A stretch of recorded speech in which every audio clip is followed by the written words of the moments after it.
दोस्तों, मैं विनय गुप्ता अपने यूट्यूब चैनल पर विनय क्लासेज में बहुत बहुत आपका स्वागत और अभिनंदन करता हूँ। ठीक है, आशा करता हूँ आप लोग ठीक होंगे और अच्छे से अपनी पढ़ाई कर रहे होंगे। और जो लोग 16 फरवरी को एग्ज़ाम देने जा रहे हैं, यह वीडियो उनके लिए अमृत साबित होगा। ठीक है, जिस प्रकार समझ लीजिए कि व्यक्ति मरने वाला हो जाता है, उसे अमृत पिला दिया जाए फिर से ज़िंदा हो जाता है। उसी प्रकार आप लोग भी यह वीडियो देखिए, आप लोगों को इसी तरह काम आएगा। जिस तरह मरने वाले व्यक्ति को अमृत पिला दिया जाए फिर से ज़िंदा हो जाता है, और उसी तरह आप लोग जो लोग कुछ नहीं जानते, कुछ भी नहीं जानते, वो भी लोग 70 में 69 नंबर मार के आएंगे, यह मेरी गारंटी है। ठीक है, तो वीडियो इसलिए वेरी इंपॉर्टेंट हो जाता है, सब लोग देखिएगा। टॉपर की कॉपी दिखाऊंगा, टॉपर कैसे लिखते हैं। 70 में 59 नंबर मिलेगा, गारंटी लेता हूँ बार बार। और क्लास 10th और 12th सबके लिए है। ठीक है, क्या ज़्यादा लिखने से ज़्यादा नंबर मिलता है? लिखने का सही तरीका क्या है? वीडियो देखने के बाद आप भी टॉपर बनोगे। ठीक है, वीडियो देखने के बाद आप भी टॉपर बनोगे, इसलिए वीडियो पूरा देखें। चलिए शुरू करते हैं। दोस्तों, मैं लेकर आ गया हूँ टॉपर की कॉपी, किस तरह टॉपर लिखते हैं। लेकिन यह कॉपी मैं ही लिखा हूँ, लेकिन टॉपर इसी तरह से लिखते हैं। ठीक है, सबसे पहले कक्ष संख्या आपको मिलेगा। ये तो मतलब प्री बोर्ड टाइप की कॉपी हो गई, लेकिन इस तरह से नहीं रहेगी। बोर्ड में कॉपी थोड़ा सा अलग रहेगा, वहाँ आपको नाम नहीं लिखाना पड़ेगा। ठीक है, केवल आपको अनुक्रमांक लिखना है, दिनांक लिखना है, कक्षा और वर्ग, विषय लिखना है, प्रश्न पत्र, पूर्णांक, प्राप्तांक, ये सब नहीं लिखना है पड़ेगा। ठीक है, 70 में 69। ठीक है, 70 में 69 नंबर आपको मिलेंगे, गारंटी लेता हूँ, चैलेंज है। देखिए, सबसे पहला खंड क्या आता है आपका। इसमें बहुविकल्पी प्रश्न मिलेंगे आपको 20 क्वेश्चन 20 नंबर के। ठीक है, 20 क्वेश्चन आपको 20 नंबर के मिलेंगे। और बहुविकल्पी प्रश्न किस प्रकार करना है, देखिए, सबसे पहले खंड ए डालना है आपको, उसके बाद नीचे अंडरलाइन कर देना है ब्लैक स्केच टेस्ट। ठीक है, पूरा वीडियो देखिएगा, मैं गारंटी लेता हूँ 69 नंबर आपको मिल जाएंगे 70 में। ठीक है, और 30 आपका स्कूल से मिलेगा। ठीक, तो बहुविकल्पी प्रश्न इस प्रकार से लिखना है, बहुविकल्पी प्रश्न डाल देंगे। प्रश्नोत्तर 1 का शुक्ल युग होगा, जो भी आंसर होगा वही बस लिखना है आपको। ठीक है, चलिए, हम 3-4 लिखे हैं, केवल 20 नहीं लिखे हैं। ठीक है, आपको सिर्फ हिंट देने के लिए लिखे हैं। तो नेक्स्ट पेज पे चौथा क्वेश्चन है, 5वां है, इसी प्रकार से लिखना है। उसके बाद आपका खंड क्या आ जाता है, जो कि 50 नंबर का होगा। ठीक है, खंड ख आपका 50 नंबर का होगा। नीचे अंडरलाइन कर दीजिएगा, वर्णात्मक प्रश्न डाल दीजिएगा। उसके बाद प्रश्नोत्तर 1 का आई वाला। ठीक है, मतलब पहले का पहला। ठीक है, संदर्भ लिखना रहेगा, प्रस्तुत गद्यांश हमारी पाठ्य पुस्तक हिंदी के मित्रता नामक पाठ से लिया गया है। जो भी रहेगा, जिस भी चैप्टर से रहेगा, आपको मतलब पैराग्राफ आपको दे देगा, जिस भी चैप्टर का रहेगा उसका लिखना होगा। उसके बाद प्रश्नोत्तर पहले का दूसरा डालना है, पहले का दूसरा डाल के व्याख्या लिखना है। ठीक है, व्याख्या हेडिंग डालना है। ठीक, और साफ साफ सुंदर सुंदर आपको लिखना है इसी प्रकार से। प्रस्तुत गद्यांश में लेखक ने बताया है कि हम लोग कच्ची मिट्टी की मूर्ति के समान हैं, जिसे जो जिस रूप का चाहे वह उस रूप का बना सकता है।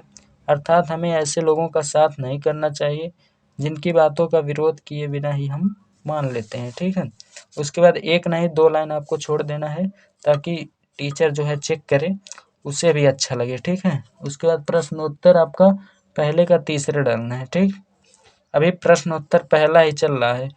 ठीक है, हमें उन लोगों का साथ कभी नहीं करना चाहिए जिनकी बातों का विरोध किए बिना हम मान लेते हैं। जैसे हमारे दोस्त होते हैं, उनकी बातों का विरोध नहीं करते हम जल्दी। ठीक है, जो भी कहते हैं वो मान लेते हैं।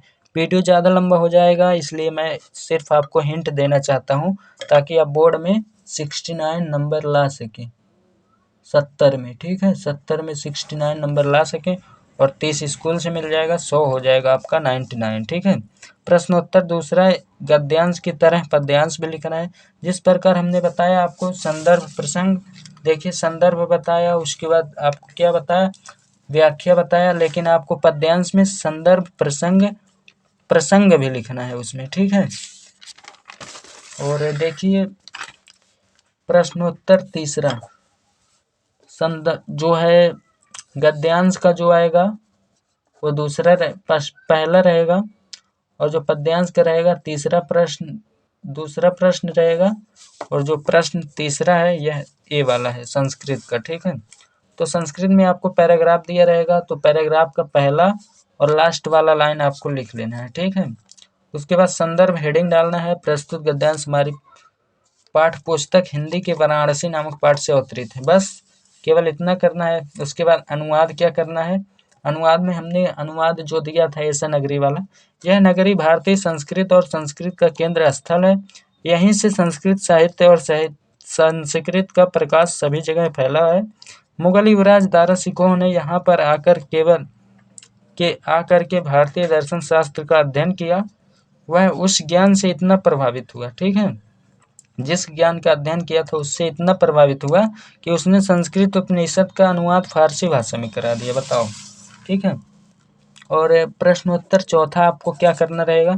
संस्कृत का जिस प्रकार गद्यांश था उसी प्रकार पद्यांश देगा, एकदम उसी प्रकार करना है प्रश्न 3 की तरह। ठीक है, जिस प्रकार हमने ये बताया ऐसा नगरी वाला उसी प्रकार से ये भी करना है। आपको पैराग्राफ दे देगा, उसका संदर्भ प्रसंग व्याख्या सब कुछ करना होगा। ठीक है, फुल में फुल मार्क्स मिलेगा, मेरी गारंटी है आपको। ठीक है, प्रश्नोत्तर 5वीं का क का आई वाला है। ठीक है, जिस प्रकार आपको दिया रहेगा उस प्रकार आप लिख सकते हैं, कोई टेंशन लेने वाली बात नहीं है। तो देखिए, हमको ये जो खंड काव्य होता है, तो हमारे जिला का जो है खंड काव्य मुक्ति दूत है। ठीक है, जो पहला ही वाला है। मुक्ति दूत का चतुर्थ सर्ग दिया था, और गांधी जी का चरित्र चित्रण, दोनों में से एक करना था। दोनों में से एक मैंने क्या किया है, चतुर्थ सर्ग, आंदोलन सर्ग जिसे कहते हैं, यही हमने लिख दिया। इस सर्ग में क्या लिखा हूं मैं, ये भी पढ़ के सुना देता हूँ। अच्छी अच्छी राइटिंग, जितनी अच्छी आपकी राइटिंग होगी, जितनी दूर दूर साफ साफ स्पष्ट लिखा रहेगा कॉपी, उतना ज़्यादा ही नंबर आपको मिलेंगे। ठीक है, और जितना कट पिट रहेगा उतना ही खराब नंबर आपको मिल जाएंगे। ठीक, इस सर्ग में गांधी जी द्वारा चलाए गए विभिन्न आंदोलनों का वर्णन किया गया है। अगस्त 1920। इसी तरह से आपको लिखना है, पढ़ने का टाइम नहीं है क्योंकि आपके लिए और भी वीडियो मुझे लाना है। ठीक है, देखिए मैं इस तरह से 2 पेज का लिख दिया हूँ खंड काव्य। अब 6वें क्वेश्चन की ओर आते हैं। प्रश्नोत्तर 6, ठीक है, क प्रश्नोत्तर 6 का क और ख 2 पार्ट है। ठीक है, क वाले में जीवन परिचय लिखना है, 2 पेज का होना चाहिए कम से कम। ठीक है, हेडिंग अवश्य आपको डालनी है, हेडिंग वाइज आपको लिखना है जीवन परिचय। ठीक है, प्रश्नोत्तर जी देखिए, जीवन परिचय किस प्रकार लिखना है। पहले आपको जीवन परिचय हेडिंग डाल के उनका जीवन परिचय लिख देना है, जन्म मृत्यु सब कुछ। उसके बाद आपको लिखना है भाषा, और जो उनके रचना होंगे वो भी लिखना है। और उसके बाद देखिए, प्रश्नोत्तर 6वें का ख वाला जो है, इसमें सेम इसी प्रकार से जिस प्रकार ए वाला लिखेंगे लेखक परिचय, उस प्रकार से का भी परिचय भी लिखना है।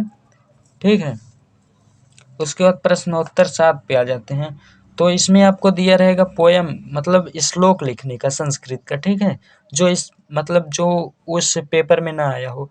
तो हम लिख दिए हैं, मंगलम मरणम यत्र विभूत्र यत्र भूषणम कौफीनम यत्र कौशयम काशी के नुक्म मायते। ठीक है, उसके बाद संस्कृत का 2 क्वेश्चन आपसे पूछेगा, 4 क्वेश्चन आपको देगा, उसमें से 2 आपको लिखना रहेगा। ठीक है, तो पहले का आंसर मैंने लिखा है प्रश्नोत्तर 8 का पहला, वीर वीरेण पूज्यते, और दूसरा लिखा है चंद्रशेखर महापुरुष आसित।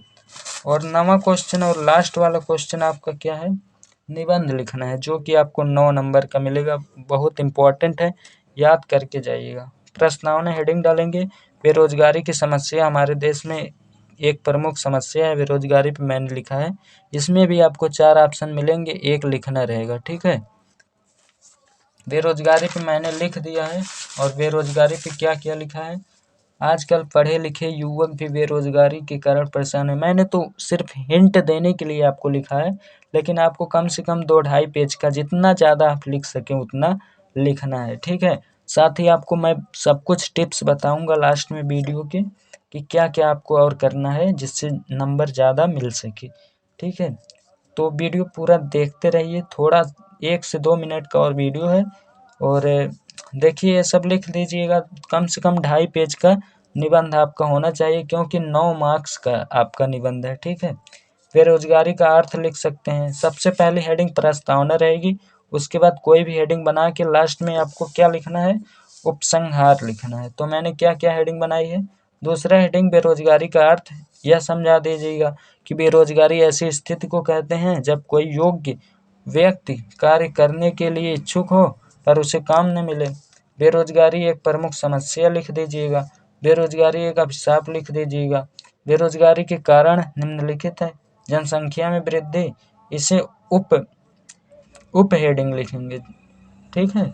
जैसे पांचवे का 1 2 3, मतलब ऐसे नहीं कि यहाँ पांचवा तो यहाँ छठवां, इसमें आई क्रम डाल देंगे। कै खै डाल सकते हैं, I double I triple I fourth, ऐसे करके डाल सकते हैं, ठीक है। और लास्ट में आपको मैं यही बताना चाहूँगा, उपसंहार लिखना है आपको। हमारे देश की सरकार बेरोजगारी के, उपसंहार मतलब होता है निष्कर्ष, बेरोजगारी किस तरह खत्म किया जा सकता है, निष्कर्ष इसका लिखना है, ठीक है। और मैं टिप्स यही देना चाहूँगा कि आप लोगों को देखिए 70 में 69 नंबर मिल जाएगा आपको, गारंटी लेता हूँ इसकी। तो क्या ज़्यादा लिखने से, हाँ ज़्यादा लिखेंगे तो हो सकता है 2-4 नंबर एग्जाम में खुश होके दे, लेकिन राइटिंग जितनी सटीक जवाब देंगे, राइटिंग अच्छी होगी, उतना ज़्यादा नंबर आपको मिलेगा। लिखने का सही तरीका मैं बता चुका हूँ, वीडियो देखने के बाद आप भी हाँ टॉपर बन सकते हैं, बिल्कुल मैं इसकी गारंटी 100% लेता हूँ। जितनी बातें आपको बताई गई सब कुछ अगर फॉलो करते हैं तो गारंटी है साहब, गारंटी है आपको मिलेगा उतना नंबर, और नहीं मिलेगा तो मुझसे कहिएगा कमेंट में, ठीक। लेकिन आपको इसी तरह लिखना है, हेडिंग वाइज, साफ सुथरा कॉपी होनी चाहिए इसी तरह से। और वीडियो अच्छा लगा हो तो लाइक कीजिए और दोस्तों को भी बताइएगा, और जो भी वीडियो बनवाना चाहते हैं तो कमेंट कीजिए, मैं कोशिश करूँगा बनाने का, ठीक है। मिलते हैं नेक्स्ट वीडियो में, तब तक के लिए जय हिंद।